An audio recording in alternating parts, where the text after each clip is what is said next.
Hello and welcome to Statford Bridge, Chelsea by the numbers. Took a little bit of a hiatus. I wanted to wait and see how this weekend's matches went before I talked about anything. But 2 games since we last spoke. Chelsea lost 2-0 to Newcastle. Did not play particularly well. We're very poor in the first half. Nicholas Jackson takes a red card. They have a much better second half, concede to make it 2-0 anyways, which will be important coming back to later, and can't get the equalizer despite some decent chances in there. And Chelsea were pretty poor in this game against Newcastle away, in a game that, like, if you draw this game, you almost certainly make Champions League. Like, it is, if you beat United, which we'll get to, almost certainly. And Chelsea came out laid a damp squib. Were pretty terrible. And it is what it is. The main talking point from this game was a Nicholas Jackson red card that I think there's 2 things that I want to have the conversation about this game, and then we'll move on and we'll talk about United and top 4 and all that stuff. I think it's a red card. I think in, like, the objective rules of the game, if I, like, take everything out of it, it's a red card. He looks at him. There's sufficient force. He catches Botman in the face with an elbow. Like, it's a red card. However, I think a couple things. I think, one, he's quite unlucky. Like, he thinks Botman is going to jump, and he's trying to give him a shove as he jumps. Botman doesn't jump because he tries to ease him out of it and gets whacked in the face. It's unlucky. You are responsible for where your own arms go, but it's a little bit unlucky. The second thing that I think is unlucky is that, like, PGMOL, the bar for what an elbow to be given a red card on review is extraordinarily high. Tyrone Mings broke Alex Scott's jaw in the same weekend, and it was not suggested for an on-field review. He doesn't look, but he cocks it like a full cocks it and swings, which Jackson did not do. Jackson very much is like just straight action. So I think he's somewhat unlucky on both counts. The third thing, before we move on, is the way people talked about this incident was frankly disgusting. It was an absolute queue of people just waiting to hammer him, just salivating to absolutely skewer him for it. And, like, yeah, it's a dumb thing that happened. But, like, people are talking about it like he robbed a grandmother and left her body. Like, it was horrific. And all I could think about is every time I see it from every big account and every single, and there's so many of them, everyone did it. All I can think about is, like, if Cole Palmer did the exact same thing, how would you react? And it's like, okay, I get it. I get that there are people who don't like Jackson, and I think there are valid criticisms of him as a footballer. But, like, the dude obviously gives a shit, and the dude obviously tries. And if Palmer elbowed somebody in the face and got a red card, or Palmer kicked out at a center back and got a red card, the reaction wouldn't have even been close to the same. And frankly, it was gross. It was so gross. From a bunch of people, that's what they're like, and that's fine. And, like, if you choose to consume that content, good for you. But, like, gross. Disgusting people.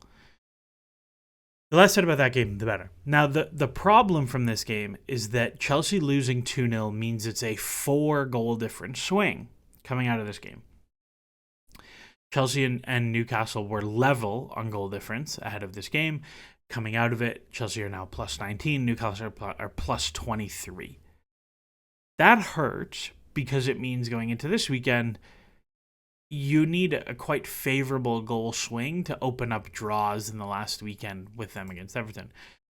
So Chelsea lose. They lose, 4-goal difference swing. They go into United. United is now the absolute must-win. This is the losing to Newcastle was the wiggle room that beating Liverpool gave you. Gone. It's over. You play United at home. United haven't won in what feels like 2025. Chelsea won 1-0 in what was, I thought, a pretty comfortable game. There was a lot of, like, consternation at halftime. I thought that was a little bit overblown. I don't think Chelsea were particularly good in the first half, but I don't think they were bad either. Like, I really think United got basically nothing the entire game. Um, and like, yeah, United aren't exceptional, but they have played big games pretty well. Like they played City quite well, they played Liverpool quite well, they played Arsenal quite well under Ruben Amorim. They're not easy to break down in the bigger games. Like I don't think this was a horrible performance, but Chelsea don't create much, but they give up nothing in transition the other way either. If you look at the goal, which is the best, I think it's the second best chance Chelsea create. Opta had this game zero point 0.8 to 0.3, which is honestly very harsh in my opinion. Like Madueke gets a 1v1 from 10 to 12 yards out, slips and puts it wide, and it's 0.1 xg, whereas many of the other models are giving that a much, much, much higher xg. The Cucurella one, I think, is a very good chance. It's getting a nice hearty boost from the big chance flag. And the big Madueke chance in the first half, he's probably offside. So, like, it kind of comes out in the wash. But from when Chelsea score in the 71st minute, United get one shot, Amad Diallo from a terrible angle, another shot from a terrible angle, and nothing else. I think they had 3 box touches in the last, what was 30 minutes of the game, because there was only 10 minutes of added time. That's pretty good. Like up 1-0 in a situation where they are actually going to like commit numbers forward, that's pretty decent. I thought it was a very, very reasonable defensive performance from Chelsea. And realistically, at this point in the season, who cares? I don't care that the possession was bad. I don't care that this or that or Cucurella and I don't care. They won and they kept a clean sheet, and like that's really the only thing that matters at this point. And what was very pleasant about this game, and you could feel this in the ground, at least from the atmosphere that transmitted through the audio and through like how people were following the game. For everyone who says they're like checked out, they don't like this team very much, they're like they can't really get into it, like people cared a lot about the outcome of this game. Like it really mattered. And if we lost, people would have been fuming.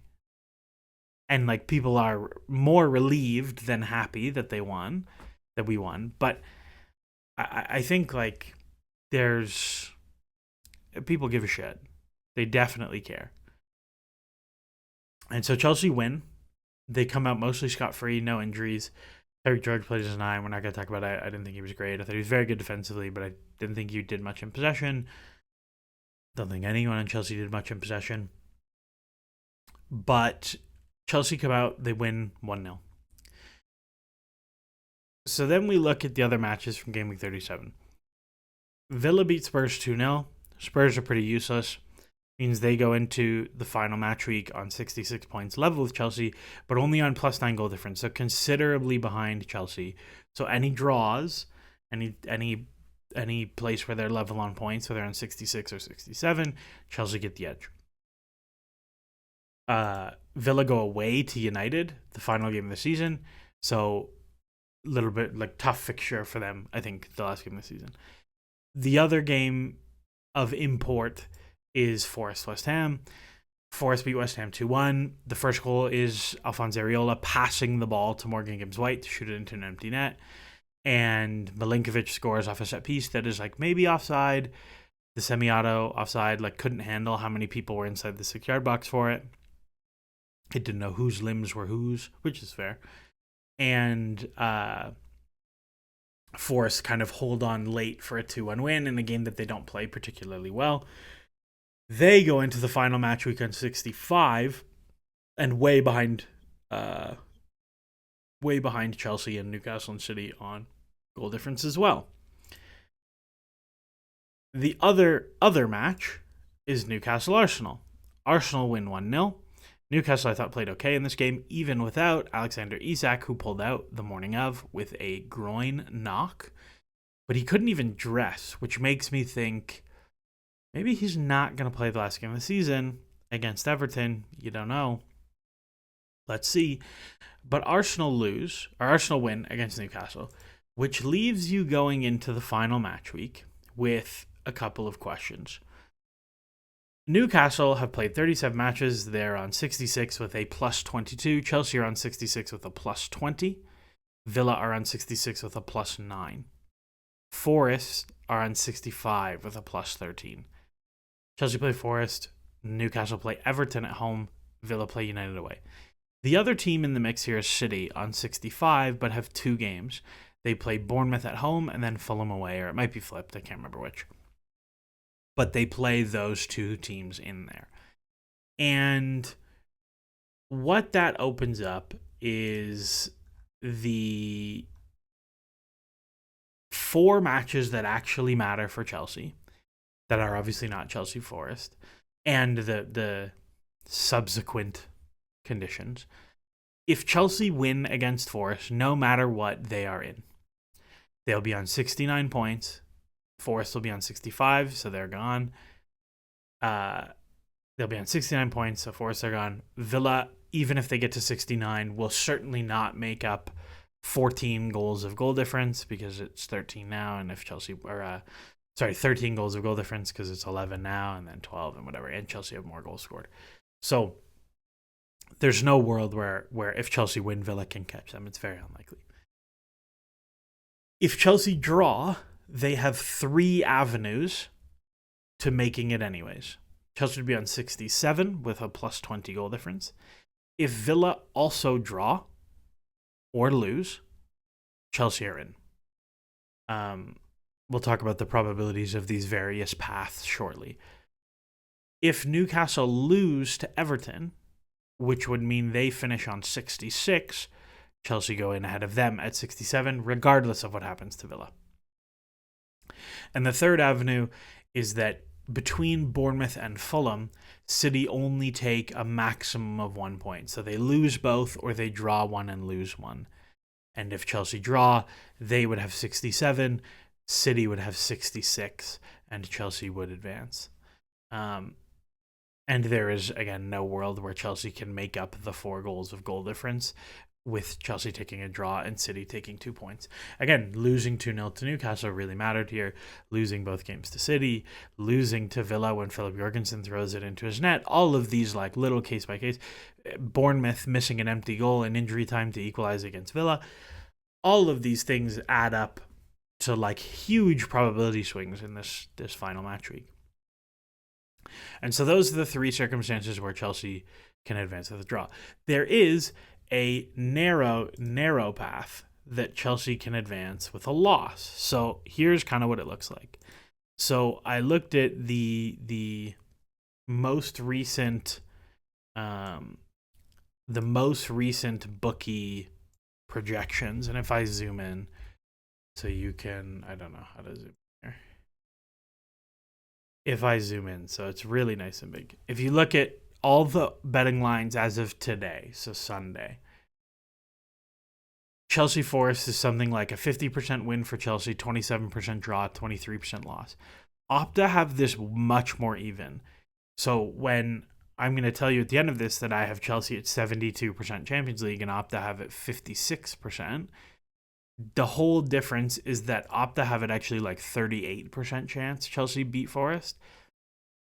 What I will say about that is that Opta's model, if you track it against the betting market, is trash. It loses you a significant amount of money. So we'll stick with the market lines. I expect these will move pretty significantly.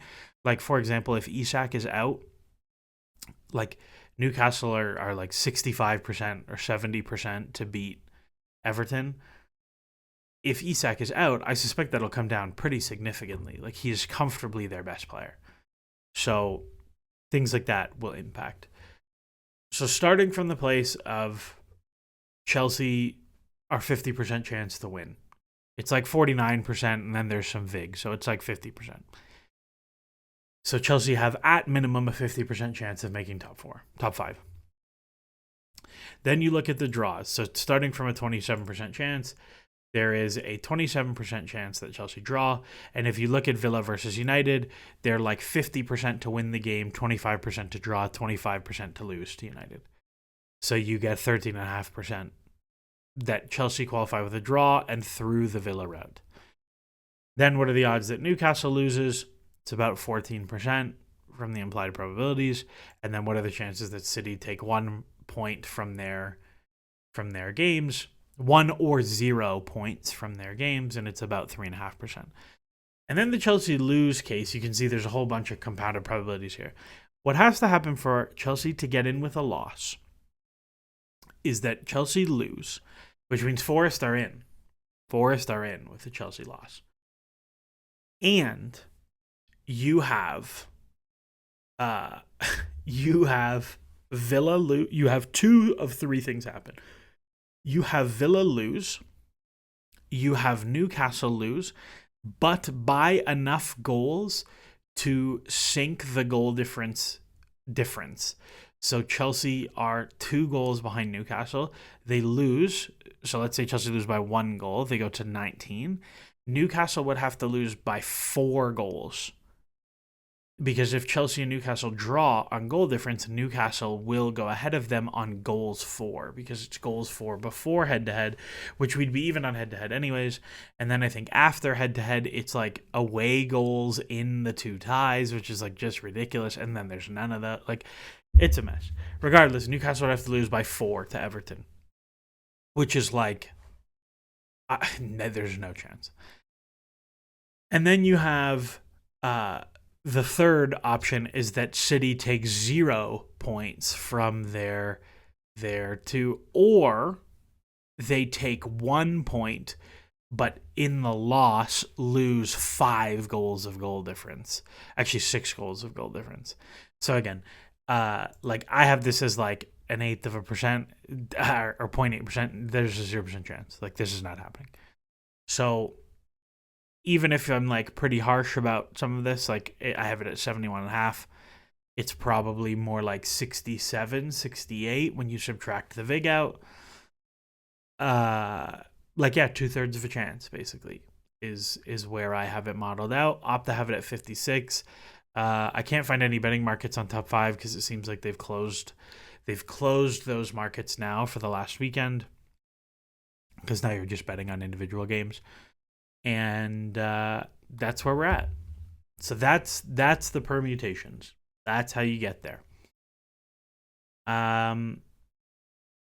We'll see what happens. I think Chelsea are going to draw, and I think Villa will also draw, and we'll get in. We'll sneak in that way.